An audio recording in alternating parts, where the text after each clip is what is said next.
Hello दोस्तों, welcome back to my channel. दोस्तों आज हम लोग देखेंगे जीव विज्ञान सेक्शन के जो मैंने बताया था कि 600 जो 600 प्लस एमसीक्यू सीरीज होगी।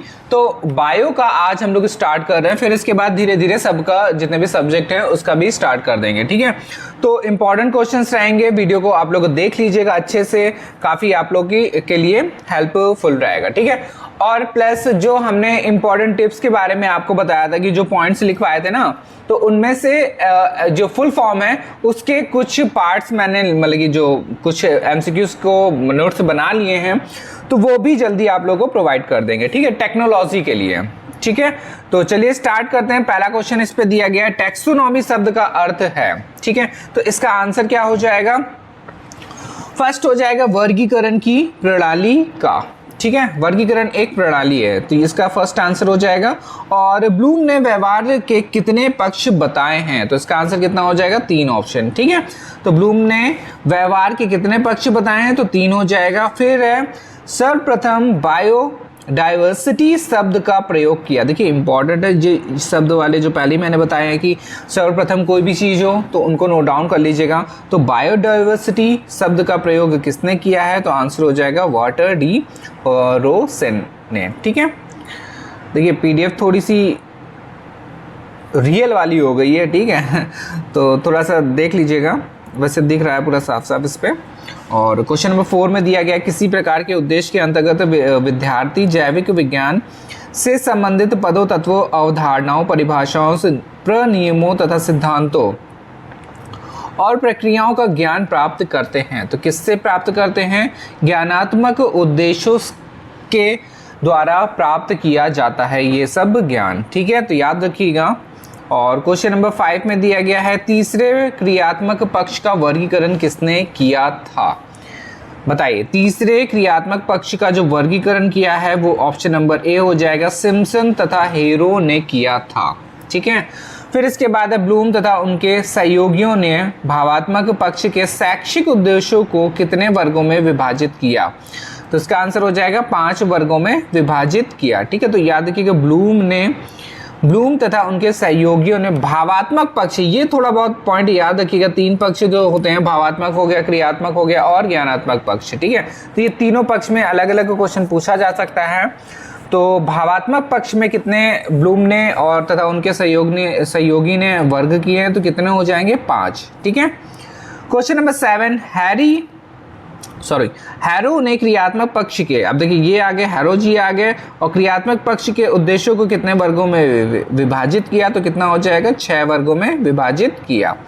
फिर इसके बाद है क्वेश्चन नंबर 8, और इस पे दिया गया है, ब्लूम द्वारा किए गए उद्देश्यों के वर्गीकरण में क्या कमी पाई गई? तो इसका आंसर हो जाएगा ए ऑप्शन से, विद्यार्थियों के अत्यंत व्यवहार के रूप में स्पष्ट नहीं किया। फिर इसके बाद क्वेश्चन नंबर 9 है, पौधों और पशु पक्षियों की उन्नति किस्मों का कार्य कौन करता है? तो इसका आंसर हो जाएगा ब्रीडिंग्स बायोलॉजिस्ट। ठीक है, और फिर इसके बाद क्वेश्चन नंबर 10, निम्नलिखित में से मछली पालन किससे संबंधित है? तो इसका आंसर हो जाएगा पिसी कल्चर से। आप देखिए पालन वाले या फिर ये जो कल्चर वाले या फिर रिलेटेड वाले जो क्वेश्चंस हैं उनको देख लीजिएगा। ठीक है, तो मछली पालन हो गया, और क्या है हनी पालन, जो हनी कह रहे हैं मधुमक्खी पालन हो गया, ये तो ये सब थोड़ा सा याद कर लीजिएगा। ये एपीकल्चर हो गया, सेरीकल्चर हो गया, पिसीकल्चर हो गया। ठीक है, तो इंपॉर्टेंट क्वेश्चंस इससे भी बन सकते हैं बायोलॉजी में भी। और फिर इसके बाद व्यक्तिगत पहचान से समाज संबंधी जानकारी किससे प्राप्त की जाती है? तो इसका आंसर हो जाएगा इन सभी से। तो किससे प्राप्त करी जाती है? फिंगरप्रिंट से होता है, ब्लड टाइप से होता है, और जेनेटिक इंजीनियरिंग से भी होता है।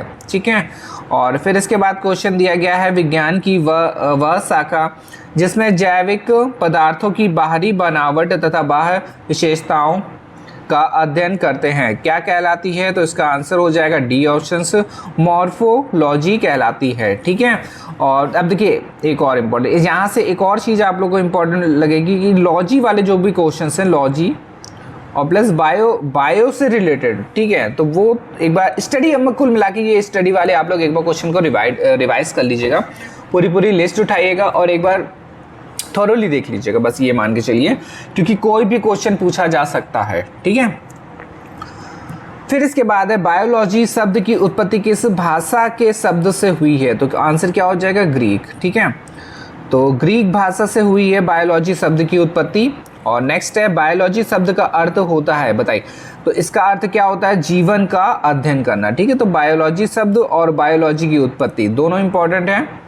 उत्पत्ति किससे हो जाएगा, ग्रीक से, और अर्थ क्या होता है, जीवन का अध्ययन।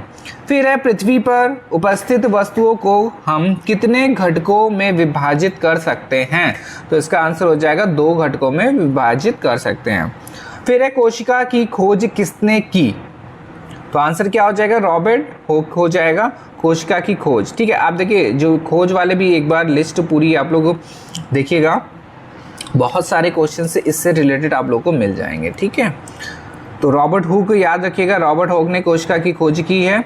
और फिर जैथवक विज्ञान के उद्देश्यों में रेखाकृत आरेख चित्र आकृतियाँ और अनुकृतियाँ ग्राफ आदि के निर्माण संबंधी कौशल का अर्जन किस प्रकार का उद्देश्य होता है, तो इसका आंसर क्या हो जाएगा, कौशलात्मक उद्देश्य होता है। और फिर है जैविक विज्ञान के अध्ययन से तथा उपयोग का दृष्टिकोण कैसा होना चाहिए, तो इसका आंसर हो जाएगा सकारात्मक होना चाहिए। फिर है क्वेश्चन नंबर 19 और इस पे दिया गया है भावन की वास्तविकताओं का अध्ययन करने के लिए किस प्रकार के दृष्टिकोण को अपनाना चाहिए, तो इसका आंसर हो जाएगा प्रभावात्मक दृष्टिकोण। फिर है व्यक्ति का समाज की प्रगति एवं विकास में किसकी सराहना करनी चाहिए, तो इसका आंसर क्या हो जाएगा, जैविक विज्ञान की। ठीक है, अब देखिए जो मैं हमेशा बता रहा हूँ हर वीडियो में, ये दोनों क्वेश्चन से इंपॉर्टेंट है क्योंकि इस पे क्या दिए गए हैं, ईयर दिए गए हैं।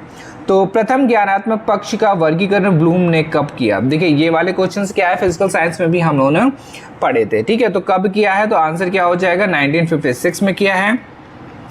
दूसरा है भावात्मक पक्ष का वर्गीकरण कब किया गया है, तो 1964 में हो जाएगा।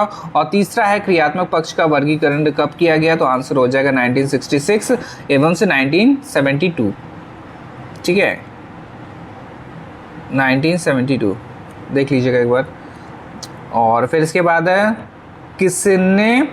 किसके अनुसार से छात्रों में अपेक्षित अंत्यव्यवहार के रूप में अनुदेशात्मक उद्देश्यों को भली भांति लिखा जा सकता है, तो इसका आंसर क्या हो जाएगा, रॉबर्ट मेयर। ठीक है, और फिर इसके बाद क्वेश्चन है रोगी की प्रकृति उसके उत्पन्न होने के कारण लक्षणों तथा प्रभावों के बारे में अध्ययन करना क्या कहलाता है, तो इसका आंसर क्या हो जाएगा, सी ऑप्शन हो जाएगा, पैथोलॉजी हो जाएगा। पैथोलॉजी से ही सारी हम लोग की जांच की पता चलती है। ठीक है, रोगों की प्रकृति, उनके उत्पन्न होने के कारण, लक्षणों तथा प्रभावों के बारे में अध्ययन क्या कहलाता है, पैथोलॉजी।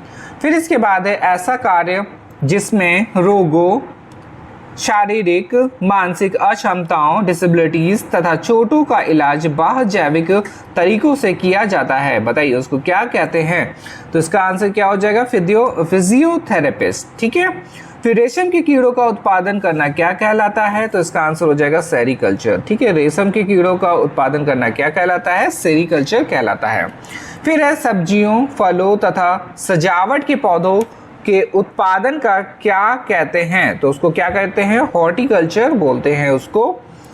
और फिर इसके बाद क्वेश्चन नंबर 29 है, इस पे दिया गया निम्न में से कौन जैव विज्ञान के अध्ययन के विषय हैं, ऑप्शन दिया गया है उपयुक्त सभी। ठीक है, तो सारे विषय हो जाएंगे जैव विज्ञान से।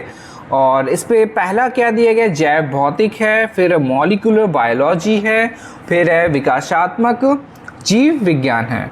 फिर इसके बाद मेगर योजना ने किस पर अधिक कार्य किया, तो इसका आंसर हो जाएगा ज्ञानात्मक रूप में किया सबसे ज़्यादा। और फिर आधुनिक विज्ञान की प्रकृति निर्भर है, तो आंसर हो जाएगा उपयुक्त सभी। ठीक है, तो किस पे निर्भर है, जैव विविधता पे है, जैविकीय विज्ञान पे भी है और जैव भूमिकरण में भी है। फिर इसके बाद एक और इम्पॉर्टेंट क्वेश्चन है, हरित क्रांति किसके द्वारा हुई, बताइए। तो हरित क्रांति किसके द्वारा हुई, 2 लोगों के हुई। पहला दिया गया डॉक्टर वी.पी. पाल द्वारा और डॉक्टर स्वामीनाथन के द्वारा। फिर है अब्दुल कलाम का संबंध है, तो किससे हो जाएगा, अंतरिक्ष क्षेत्र से है। फिर इसके बाद है 34 नंबर और इस पे दिया गया जीव विज्ञान का नाम किस वैज्ञानिक ने दिया, तो इसका आंसर हो जाएगा लैमार्क और ट्रिबिरेनस। ठीक है। फिर है मेयर ने अपने उपागम में व्यवहार के किस पक्ष को उपेक्षित रखा, तो इसका आंसर हो जाएगा व्यवहार के क्रियात्मक पक्ष को। ठीक है। तो मेयर ने अपने उपागम के व्यवहार के क्रियात्मक पक्ष को उपेक्षित रखा। फिर है एक और इम्पॉर्टेंट क्वेश्चन, RCEM उपागम का विकास कहाँ किया गया, तो इसका आंसर हो जाएगा क्षेत्रीय शिक्षा महाविद्यालय मैसूर में किया गया। फिर है फसल उत्पादन तथा कृषि कार्यों का प्रबंध कहलाता है, तो इसका आंसर हो जाएगा एग्रोनॉमिस्ट। फसल उत्पादन तथा कृषि कार्यों का प्रबंधन कहलाता है एग्रोनॉमिस्ट कहलाता है। और फिर इसके बाद क्वेश्चन नंबर 38 है मधुमक्खी पालन किससे संबंधित है, तो इसका आंसर हो जाएगा एपीकल्चर। ठीक है। तो अभी बताया था कि ये वाले क्वेश्चंस को एक बार आप लोग रिवाइज जरूर कर लें, और ज़्यादातर यही क्वेश्चन जो मैंने भी दिए हैं, रेशम के कीड़े हो गए, मधुमक्खी हो गए और फल हो गए, तो यही सब ज़्यादातर कॉमन क्वेश्चन ही पूछे जाते हैं हमेशा। और फिर इसके बाद है निम्नलिखित में से शिक्षण विज्ञान को कितने प्रकारों में विभाजित किया गया है, तो इसका आंसर हो जाएगा 2 भाग में विभाजित किया गया है। फिर है मूल्यांकन उपागम किस टैक्सोनॉमी पर आधारित है, तो इसका आंसर क्या हो जाएगा ब्लूम टैक्सोनॉमी पे ये आधारित है। ठीक है। तो याद रखिएगा मूल्यांकन उपागम किस टैक्सोनॉमी पर आधारित है, तो ब्लूम टैक्सोनॉमी पर आधारित है। फिर इसके बाद है 41 क्वेश्चन नंबर, अवधारणाओं का विकास मुख्य रूप से किसका एक हिस्सा है, तो इसका आंसर क्या हो जाएगा बौद्धिक विकास। ठीक है। तो अवधारणाओं का विकास मुख्य रूप से किसका हिस्सा है, बौद्धिक विकास का हिस्सा है। फिर इसके बाद 42 में दिया गया जैव विज्ञान में शिक्षण अधिगम के क्या कारण हैं, तो इसका आंसर हो जाएगा उपर्युक्त सभी। तो क्या क्या कारण है, अधिगम द्वारा भी होता है और अनुक्रिया द्वारा और उद्दीपक द्वारा भी। फिर देखते हैं क्वेश्चन नंबर 43, वैश्वीकरण शब्द का आंग्ल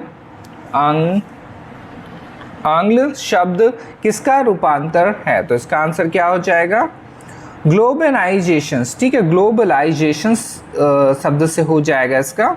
और राष्ट्रीय शिक्षा नीति किस सन में पारित की गई है, तो इसका आंसर हो जाएगा 1986 में। ठीक है। तो इसका ईयर जरूर से याद रखिएगा क्योंकि क्वेश्चन पूछा जा सकता है इससे भी कि राष्ट्रीय शिक्षा नीति किस सन में पारित हुई है, तो 1986 में हुई है। फिर जैव विज्ञान संबंधित है किससे संबंधित है, तो उपर्युक्त सभी से है। तो जैव विज्ञान से शिक्षण से भी है, बौद्धिक मूल से भी है और वैश्वीकरण से भी है। फिर इसके बाद क्वेश्चन नंबर 46 है, इसमें दिया गया अधिगम के अनुभवों के साधन हैं, तो इसका भी आंसर क्या हो जाएगा डी ऑप्शन हो जाएगा। ज्ञान भी है, बोध भी है और प्रयोग भी है। फिर इसके बाद क्वेश्चन नंबर 47 है, पौधों में उत्सर्जी पदार्थ है, ऑप्शंस इस पे से कोई नहीं है, तो डी ऑप्शन हो जाएगा इस पे। और 48 में दिया गया जीव विज्ञान का शिक्षण किन व्यवहारों के पक्ष में कार्य करता है, तो इसका आंसर हो जाएगा उपयोग सभी। ठीक है। तो ये याद रखिएगा जीव विज्ञान का शिक्षण किन व्यवहारों के पक्ष में कार्य करता है, तो पहला ऑप्शन हो जाएगा ज्ञानात्मक, दूसरा हो जाएगा भावात्मक और तीसरा क्या हो जाएगा क्रियात्मक। ठीक है। फिर इसके बाद क्वेश्चन नंबर 49 है, कौशलात्मक उद्देश्य से क्या तात्पर्य है, तो इसका भी आंसर क्या हो जाएगा डी ऑप्शन हो जाएगा। पहला दिया गया है मैनिपुलेटिव्स यानी हस्तलाघव कौशल और रेखाकृत एवं से निर्माण संबंधी कौशल, या फिर ये भी और प्लस हो जाएगा विभिन्न परीक्षणों का कौशल। ठीक है। तो अब देखिए एक और इम्पॉर्टेंट टॉपिक आ गया कि science teaching in secondary school पुस्तक किसने लिखी है। ठीक है। तो याद रखिएगा किसने लिखी है, टोबर और क्वालिटी ने लिखी है ये। ठीक है। और फिर नेक्स्ट क्वेश्चन है, जीवन विज्ञान शिक्षण में जीवन का आधार किसे कहा गया है, तो आंसर हो जाएगा इसका प्रोटोप्लाज्म को बोला गया है, ये प्रोटोप्लाज्म को बोला गया है। फिर इसके बाद है ज्ञानात्मक पक्ष का वर्गीकरण ब्लूम ने कब करा था, तो इसका आंसर हो जाएगा 1956। ठीक है। अभी ये वाला क्वेश्चंस को हम लोगों ने देखा है। और 53 में है करके सीखने की विधि किस पर आधारित है, तो इसका आंसर क्या हो जाएगा, प्रेरणा पे। ठीक है, प्रेरणा में आधारित है। अगर करके सीखने में हो तो वैसे तो प्रयोगशाला हो जाएगा, बट इस पे क्या हो जाएगा, प्रेरणा में। और फिर इसके बाद है कृषि वन्य अपशिष्टों के उदाहरण हैं, तो इसका आंसर हो जाएगा डी ऑप्शन। ठीक है, तो कृषि वन अपशिष्टों के उदाहरण कौन कौन से हैं देखते हैं। विभिन्न रसायनों का निर्माण, एंटीबायोटिक्स और सड़े गले पत्ते। फिर इसके बाद क्वेश्चन नंबर 55 है, सूक्ष्म जीवों द्वारा किया जाता है, तो क्या किया जाता है, म्यूटेशन। ठीक है, फिर SCP का पूरा नाम देखिए, फुल फॉर्म वाला मैंने बताई है, तो SCP का पूरा फॉर्म क्या हो जाएगा, द्विकोशीय प्रोटीन। ठीक है, द्विकोशीय प्रोटीन, तो सेकेंड सेल्स प्रोटीन हो जाएगा। और टिश्यू कल्चर का उपयोग किस क्षेत्र में किया जाता है, तो इसका भी आंसर क्या हो जाएगा, उपरोक्त सभी हो जाएगा। तो टिश्यू कल्चर जो है उसका प्रयोग किस पे करते हैं, सब्जियों के क्षेत्र में भी होता है, फलों के क्षेत्र में भी होता है और व्यावसायिक उत्पादन में भी होता है। ठीक है, तो याद रखिएगा टिश्यू कल्चर का उपयोग। फिर इसके बाद है, पौधों में गैसों का आदान प्रदान किसके द्वारा होता है, तो इसका आंसर हो जाएगा रंध्र के द्वारा। ठीक है, फिर निम्न में से शिक्षण पद कितने प्रकार के होते हैं, तो इसका आंसर है बी ऑप्शन, 7 प्रकार के होते हैं। फिर है, एंटोमोलॉजी के में अनुसंधान कार्य किसने किया। ठीक है, तो इसका आंसर क्या आ जाएगा, जॉन हेनरी फेब्रे ने किया। और पेनिसिलिन का आविष्कार डैश ने किया, बताइए किसने किया, तो इसका आंसर हो जाएगा सर अलेक्जेंडर फ्लेमिंग ने किया। पेनिसिलिन का आविष्कार किसने किया, सर अलेक्जेंडर फ्लेमिंग ने किया।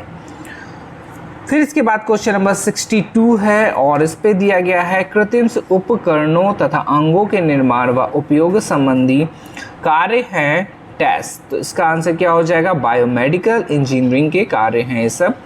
और फिर झींगा मछली का पालन, संरक्षण आदि कार्य हैं, तो इसका आंसर क्या हो जाएगा, प्राउन फार्मिंग विशेषज्ञ। और फिर इसके बाद क्वेश्चन नंबर 64 है, बट इसका ऑप्शन सेकंड वाले पार्ट में हो जाएगा, तो हम लोग इसमें कितने कर लिए, 63 क्वेश्चंस कर लिए। ठीक है, ये वाला हम लोग सेकंड में कर लेंगे। तो ये हो गया हमारा कंप्लीट जो 600 क्वेश्चन सीरीज चलेगी उसका पहला पार्ट। ठीक है, तो चलिए प्रैक्टिस करते रहिए, नेक्स्ट वीडियो में मिलते हैं। ठीक है, धन्यवाद।